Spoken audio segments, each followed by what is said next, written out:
what's going on? So we are we're headed to the bank to get some new accounts set up.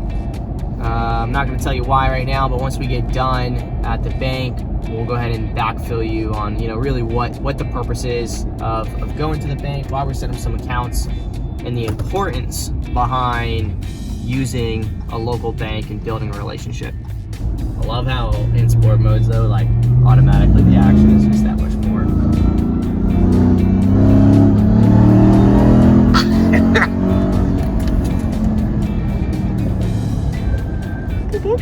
Yeah, I know.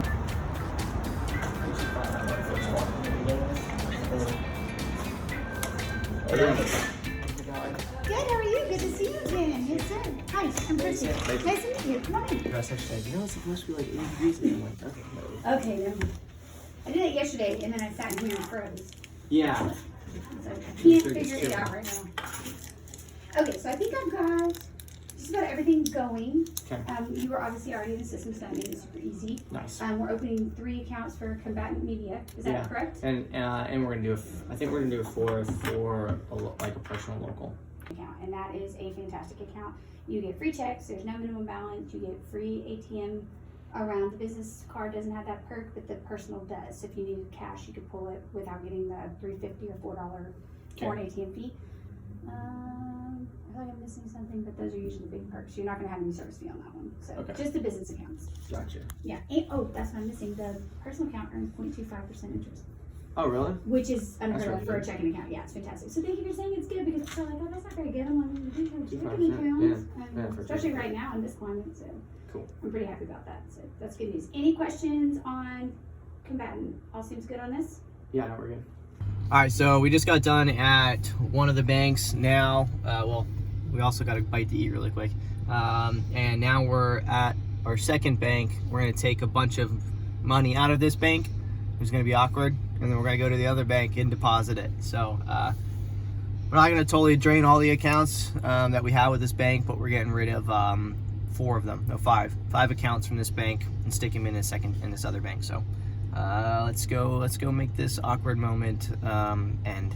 It's like a weird breakup, because last time I did a wire, just doing a distribution to my personal account, which I do every month anyway. But she was like, "Where are you going? Are you leaving somewhere?" I'm like, "What do you mean?" She says, "Well, you're pulling out quite a bit of money." I'm like, "I do this every month." She goes, "Oh yeah." I'm like, that was awkward. So I don't know. We'll see. Combatant Media. Combatant. So it would be. Finished at the bank. We deposited quite a few bills into the bank account. They were pretty happy. I was nervous. But we're all set up now. I just got to get to where I have my online banking aspect of it all set in stone. But let me kind of cover why I even did what I did to begin with. So I was originally at PNC Bank, or BBVA Bank, and BBVA was purchased by PNC Bank. When that transition happened, when PNC Bank took over BBVA, there was a bunch of like new fees and just a bunch of shit that they added on to it. So that's one reason, is the fact that you don't really have control over certain things, right? And that's kind of BS, right? And so that's one reason why I moved, right? But that's not the most important reason. Second to that, we have a local bank here called Service First Bank. They're in Pensacola and in Fort Walton Beach area. Our contact there, his name is Aaron, and we had refinanced one of our commercial projects, our office building, through Aaron at Service First. And that kind of started our relationship with them, and they're a local bank. So Aaron has a lot of ability to be able to make stuff happen that an institutional lender like BBVA or PNC would not be able to do.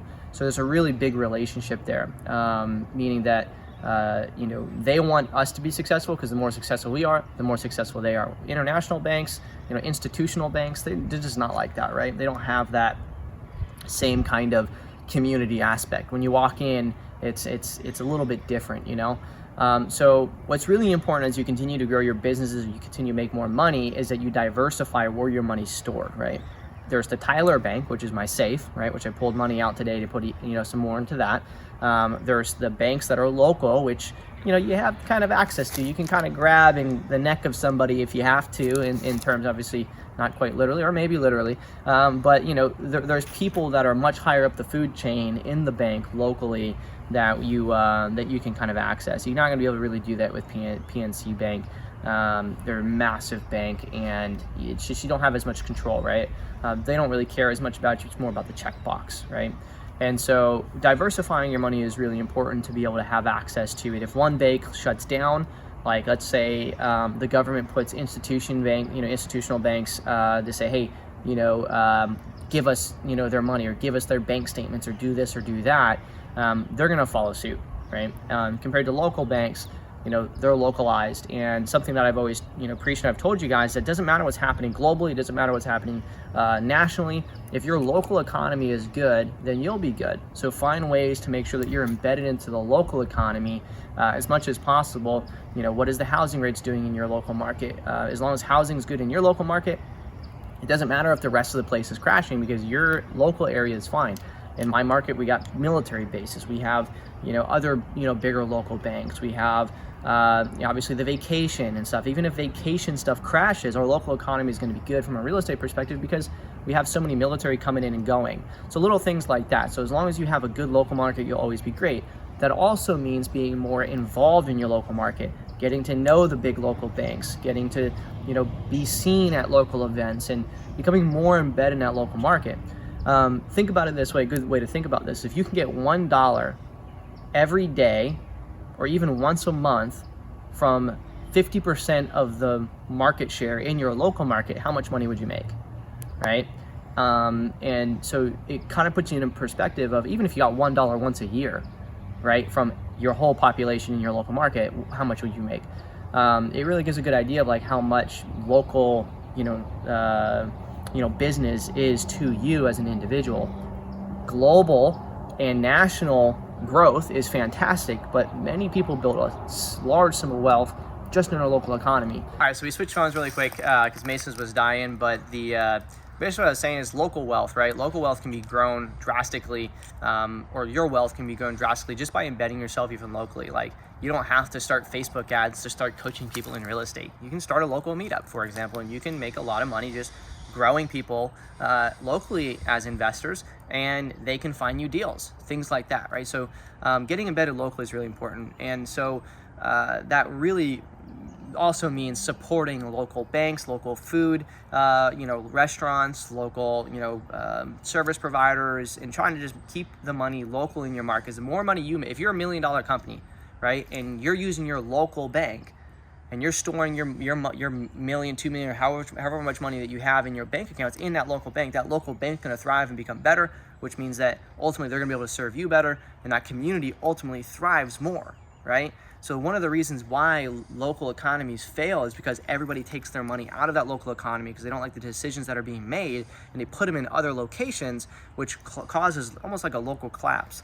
And so if you're a company, it's kind of like you owe it to your community by being part of that community and helping grow that community, storing your money in that community, and ultimately trying to fix the things you don't like in that community by becoming more involved.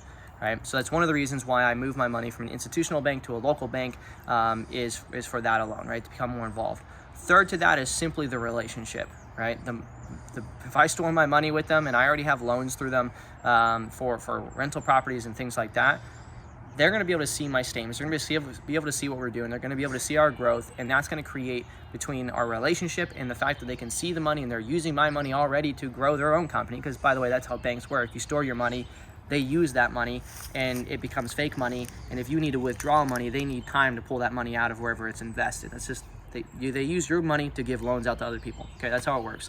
And so since they're already growing from my money, right, it creates a relationship that allows me to just grow with that bank. And so that's really the third reason. So again, the top three reasons are: number one, there was a big change in banks, and when institutional banks get bought out and things like that happen, you can't follow suit. Like, I didn't have limits before. I could upload 150 grand and be available to me immediately, and then all of a sudden this new bank buys it out, and I can't do that. I can't do wires. I can't do a lot of stuff anymore. There's a limit on how much money I have to keep in my bank account. all these other stipulations, like, well, F that. Then I'm going to move to the person who I have a relationship with. Aaron reached out to me. He's like, hey, we'd like to do more for you. I was like, let's have, or he offered to, I had lunch with Aaron multiple times. He's come down, drove an hour to come see me. Never would have happened at an institutional bank, right? I've said this in the same way that people make decisions on who they're going to work with a product, right? Like my software company, REISIF, right? One of the things we believe in is like, hey, the reason why you should do business with us rather than some of the other companies is because I'm at the local events, right? I'm at meetups. I'm the founder, CEO, coming out and seeing you and listening to your problems, right? I can shake your hand. I can shake Aaron's hand. I can't shake the CEO's hand at PNC Bank, right? At somebody that's at the level of whoever the owner of PNC Bank is, yeah, probably would be beneficial. And it would be great to be able to do that one day. But for now, it's localized, and we're going to grow out of localized and continue to network, beyond that. But for now, local economy is most important, because if there's a downturn, your local economy is what's going to make it to where you're still successful and you still grow by providing value and services to those that are in your local economy. So some advice for you guys: don't store your bank only in national banks. Just because Chase has all the bells and whistles and everything, Chase can just as quickly make your money disappear if they're told to do so. Hopefully that was valuable to you guys. Now we need to go check out the flip real quick and see what the progress is on it. So watch for that video update.